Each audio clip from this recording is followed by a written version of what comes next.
जय हिंद दोस्तों, आज हम लोग जानेंगे 10वीं क्लास का साइंस का ऑब्जेक्टिव क्वेश्चन। और 10वीं क्लास का साइंस का ऑब्जेक्टिव क्वेश्चन जो है वो 80 को पूछेगा। 80 को में 40 को आपको बनाना है। और इसको ऑब्जेक्टिव से ज़्यादा कवर करने के लिए आप डेली शीट बनाइए और ऑब्जेक्टिव पर मेहनत कीजिए, क्योंकि ऑब्जेक्टिव अगर 40 नंबर या लेते हैं और 40 का 40 अगर सही कर लेते हैं और आप सब्जेक्टिव में 30 या 20 या अगर 30 के बीच में ले आते हैं तो 40 और 30 70 हो जाएगा। प्रैक्टिकल आपको मिल जाएगा 18-20, यानी आपका 85-90 के करीब में पुग जाएगा। तो आप डेली मेहनत कीजिएगा। सबसे पहले इसमें पहला क्वेश्चन है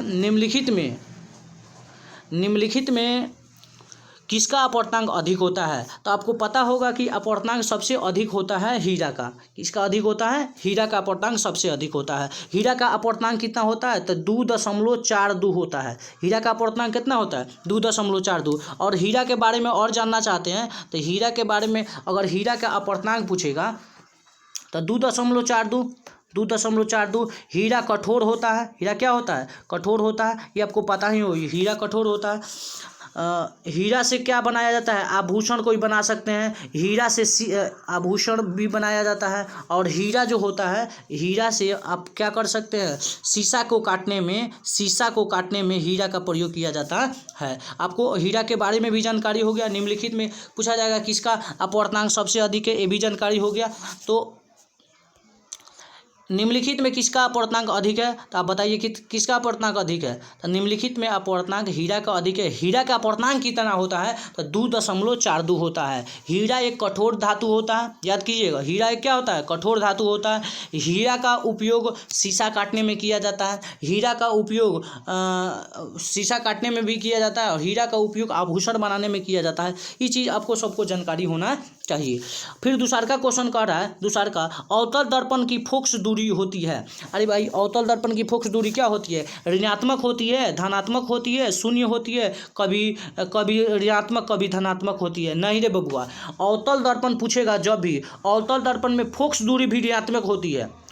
अवतल दर्पण में फोकस दूरी भी ऋणात्मक होती है। और आपका दर्पण भी प्रारंभिक जो होगा, प्रारंभिक वेग भी क्या होगा? प्रारंभिक वेग भी ऋणात्मक होगा। तो इसमें अवतल दर्पण की फोकस दूरी पूछा है तो क्या होगा बाबू? तो अवतल दर्पण की फोकस दूरी यानी क्या होगा? ऋणात्मक होगा। उसके बाद 3 नंबर क्वेश्चन कह रहा है किसी लेंस में मुख्य फोकस की संख्या होती है। तो किसी लेंस के में 2 गो लेंस होती है, एक उत्तल लेंस, एक अवतल लेंस। आपको पता ही होगा, लेंस याद किए होंगे। एक उत्तल लेंस होता है, एक अवतल लेंस होता है। अब उत्तल अवतल के भी बारे में जान जाइए थोड़ा सा। यानी उत्तल, अवतल लेंस किसे कहते हैं ये भी जान जाइए, सब्जेक्टिव में आपको काम करेगा। अवतल लेंस उसे कहते हैं यानी जिसका परिवर्तन सतह उभरा हो। क्या हो बाबू? उभरा हो। जिसका परिवर्तन सतह उभरा होता है उसे हम अवतल दर्पण कहते हैं। और जिसका परिवर्तन सतह धंसा होता है उसे हम उत्तल दर्पण कहते हैं। ये बात याद होगा भाई। अवतल दर्पण किसे कहते हैं? अवतल दर्पण उसे कहते हैं जिसका परिवर्तन सतह उभरा होता है, उसे हम अवतल दर्पण कहते हैं। और उत्तल दर्पण उसे कहते हैं जिसका परिवर्तन सतह धंसा होता है।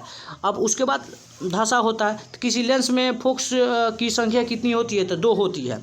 एक बता दिए उत्तल लेंस, एक अवतल लेंस।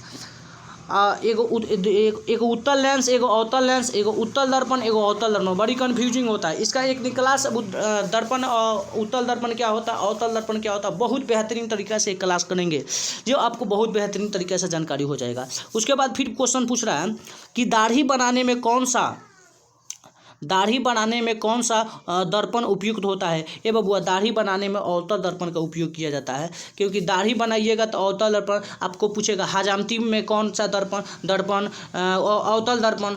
आपको फिर पूछेगा कि जो शीशा हम लोग आप जाते हैं सैलून में, केस उस करवाते हैं, हजामती में आपको कौन दर्पण का यूज किया जाता है? अवतल दर्पण। आपको अस्पताल में कौन दर्पण? अवतल दर्पण का उपयोग किया जाता है। बैक लाइट में कौन दर्पण? अवतल दर्पण किया जाता है। लेकिन बैक साइड में पूछेगा, ध्यान से समझिएगा, बैक साइड में पूछेगा, साइड मीटर में पूछेगा तो उत्तल दर्पण का प्रयोग किया जाए। लेकिन बैक जो पीछे वाला जो होता है ना, बैक लाइट होता है, तो बैक लाइट में अवतल दर्पण का प्रयोग किया जाता है। लेकिन बैक साइड में बैक जिसको मीटर बोलते हैं, उस बैक मीटर में किसका प्रयोग किया जाता है? तो बैक मीटर में हम करते हैं उत्तल दर्पण।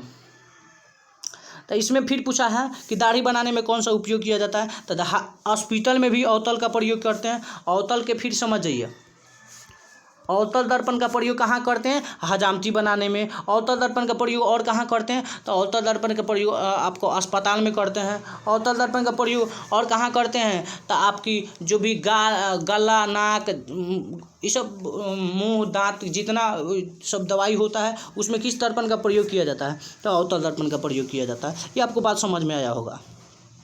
ऑब्जेक्टिव के साथ सब्जेक्टिव भी आपका कवर होते जा रहा है। उसके बाद कह रहा है यहाँ पर थोड़ा सा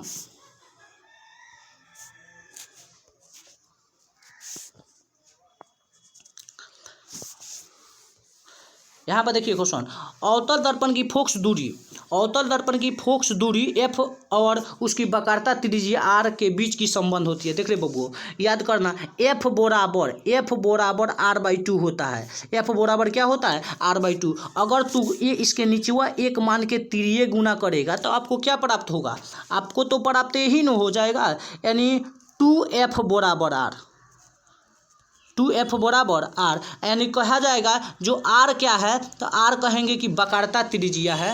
वक्रता त्रिज्या बराबर फोकस दुगुना हो जाता है। वक्रता त्रिज्या बराबर फोकस क्या हो जाता है, दुगुना हो जाता है। यानी एफ बराबर आप बोल सकते हैं,